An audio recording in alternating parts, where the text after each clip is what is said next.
साथियों जोहार। स्वाभिमान भारत में आपका स्वागत है।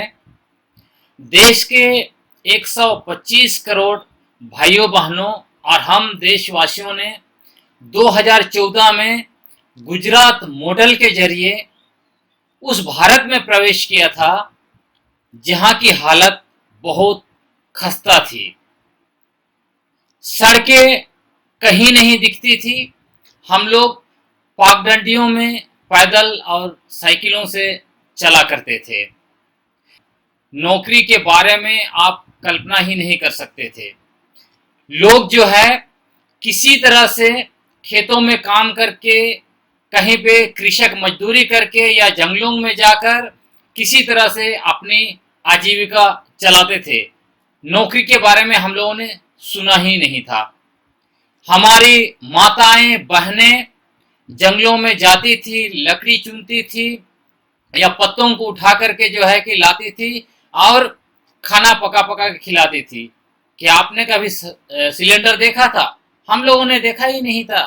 देश के 125 करोड़ देशवासियों के पास सिलेंडर थी नहीं, कुछ भी नहीं था। हमारी माताएं बहनें धुआं खा खा के हमारे लिए खाना बनाती थी। बिजली के बारे में हमने नाम सुना ही नहीं था। बिजली क्या होती है, कैसे तार लगाया जाता है, किसको पोल कहा जाता है, हम लोग कुछ नहीं जानते थे। पानी, बाप रे बाप, पानी तो हम लोग नदी नालों और छोटे छोटे गड्ढे या खेतों से लेकर पी लेते थे और खाना भी बनाते थे उसी से, और उसके अलावा नहाते धोते सब कुछ उसी पानी से करते थे। हॉस्पिटल, हमने हॉस्पिटल के बारे में सुना ही नहीं था। इस देश में हॉस्पिटल नाम की कोई चीज थी ही नहीं। लोग किसी तरह जड़ी बूटी या क्या क्या चीज को लेके अपना इलाज कर लेते थे और इलाज नहीं कर पाए तो ऐसे ही मर जाते थे। ट्रेन, बस और हवाई जहाज, हवाई जहाज तो हमने कभी देखा नहीं।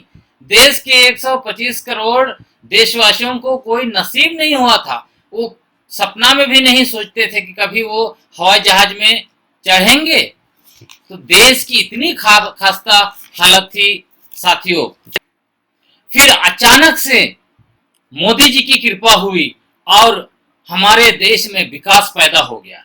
जैसे ही विकास पैदा हो गया, पूरे देश में कहीं पे बिजली तुरंत आ गई, कहीं हवाई जहाज चलने लगे, कहीं ट्रेन चल रही है, कहीं बसें चल रही है। स्कूल जो है कि पूरे देश में अचानक फिल्मी स्टाइल में पूरा हर जगह पे खड़ा हो गया। हॉस्पिटल खुल गए, यहाँ पे लोगों को रोजगार, नौकरी पर नौकरी मिलने लगा। इस तरह से विकास पूरे देश में पैदा हुआ और इतना विकास हुआ कि फिर हम लोग विकास से स्वाभिमान भारत में पहुंच गए। फिर स्वाभिमान भारत में जब हम लोग पहुंच गए, फिर वहां से स्किल इंडिया, खेलो इंडिया, बेटी बचाओ इंडिया, पढ़ो इंडिया, सब कुछ इंडिया ही इंडिया होने लगा। फिर अचानक से हम लोग न्यू इंडिया में घुस गए। ऐसे घुस गए जैसे जब उधर अंदर गए तो लगा कि बाप रे, इतना बड़ा न्यू इंडिया को छुपा के रख दिया गया था। उसके बाद फिर वहां घुसे ना, तो वहां घुसने के बाद दुश्मनों के घरों में घुस के मरने लगे। फिर वहां इतना घुस घुस के मारने लगे, कहीं पे सर्जिकल स्ट्राइक तो कहीं पे कोई स्ट्राइक, स्ट्राइक पे स्ट्राइक हुआ। फिर 2020 में हम लोग 125 करोड़ से 130 करोड़ हो गए। अचानक से चीन के वुहान शहर से कोरोना वायरस निकालकर पूरे दुनिया में फैला और हमारे देश में भी आया। आया क्या? जब विकास पैदा हुआ था 2014 में, तब हम लोग हवाई जहाज में उड़ना शुरू किए थे ना। तो जो लोग हवाई जहाज से चीन गए थे, वुहान शहर गए थे, वो हवाई जहाज से वापस आए और अपने साथ में कोरोना वायरस को लेकर आए। कोरोना वायरस पूरे देश में फैल गया। जैसे ही कोरोना वायरस पूरे देश में फैल गया, हम लोगों के लिए बहुत अच्छा हो गया। हम लोग फिर से और एक नया भारत में आ गए, स्वाभिमान भारत। कोरोना वायरस ने हम लोगों को इतना बड़ा उपहार दिया है। कोरोना वायरस ने हम लोगों को इतना बड़ा उपहार दिया है, हम लोगों को कोरोना वायरस का शुक्रिया अदा करना चाहिए। हम लोग स्वाभिमान भारत में आ गए। अब स्वाभिमान भारत में जो हम लोग सीख रहे हैं उसके बारे में मैं आपको बताना चाहता हूं। यह जानना इसलिए जरूरी है, पता नहीं कल को अगर हम लोग फिर से नया भारत में चले गए, अब नया भारत में हम लोग कभी भी जा सकते हैं, 2 महीना के बाद, 6 महीना के बाद या 1 साल के बाद, तो उस भारत में अभी का अनुभव काम आएगा ना। तो हम लोग इस स्वाभिमान भारत में क्या सीखे हैं उसको मैं बताना चाहता हूं, ज्यादा नहीं, 5 चीज आप लोग जानिए। पहला चीज हम लोग यह सीखे हैं कि वायरस को भगाने के लिए ताली बजाया जाता है, थाली बजाया जाता है, और दिया बत्ती भी साथ में जलाना है। और उससे भी कोरोना वायरस अगर नहीं भागा तो गोबर से नहा लीजिए, गोमूत्र पी लीजिए, कहां कोरोना वायरस रहेगा। उसके बाद अगर दूसरा भी वायरस आता है ना तो आपको छू भी नहीं पाएगा, वो दूर से ही भाग जाएगा। तो ये पहला सीख है।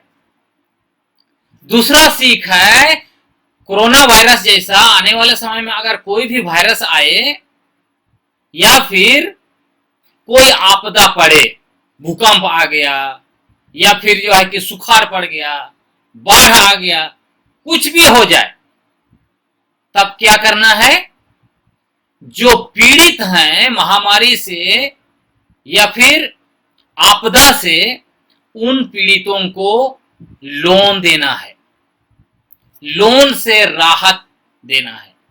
यह हम लोगों ने सीखा है।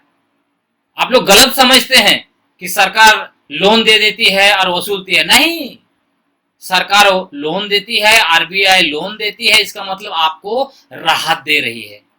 तो एक बड़ा सीख है, दूसरा बड़ा सीख कि आपदा में, महामारी में लोगों को बचाने के लिए उनको लोन के जरिए राहत देना है। तीसरा बड़ा सीख जो है स्वाभिमान भारत का, वो है जब राहत का पैकेज घोषणा करना पड़े ना और आपके पास पैसा नहीं हो, तो आप जितना भी योजना चला रहे हैं, जितना आपने लोन दे के रखा है, वो सारा चीज को एक जगह इकट्ठा कर लीजिए और बता दीजिए कि इतना लाख करोड़ रुपया हमने आप लोगों को राहत पैकेज में दिया है।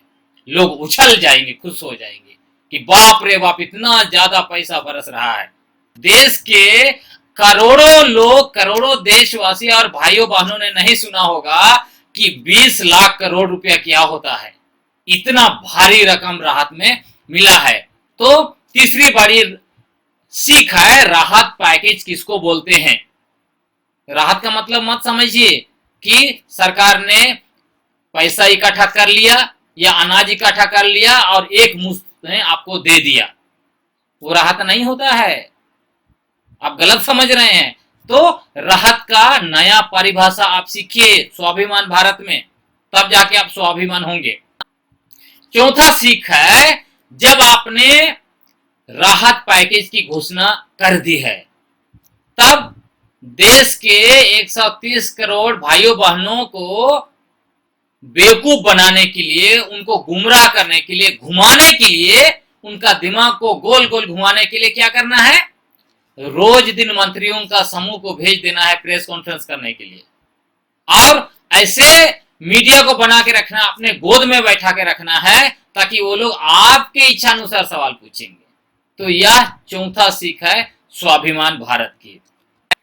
पांचवा और सबसे बड़ी सीख है आत्मनिर्भर भारत की, और वो है जब आपदा या महामारी से लोग ग्रसित हो चुके हैं, वो भूखे मर रहे हैं, तड़प रहे हैं, तब आपको रेडियो में आना है, टेलीविजन चैनल में आना है, पहले घोषणा कर देना है कि इतना तारीख को इतना बजे मैं देश को, राष्ट्र को संबोधित करूंगा। फिर आने के बाद आपको बड़ा बड़ा फेंकना है, बड़े बड़े शब्दों को जो है कि गढ़ना है कि आप लोग जो है, आप लोग बड़े तपस्वी हैं, आप लोगों ने देश के लिए कुर्बानी किया है, आप लोगों ने ये किया है, वो किया, आप जितना भी फेंक सकते हैं।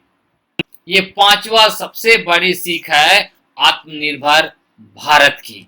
तो मैं उम्मीद करता हूं कि आप लोग आत्मनिर्भर भारत के बाद आने वाले नए भारत में प्रवेश करने से पहले इन सब चीजों को सीख के जाएंगे। और अभी और समय है और कई चीजें सीखने के लिए मौका मिलेगा, और जरूरत पड़ा तो मैं आपको फिर से बताऊंगा। तो आज के लिए इतना ही, बहुत बहुत धन्यवाद। जोहार।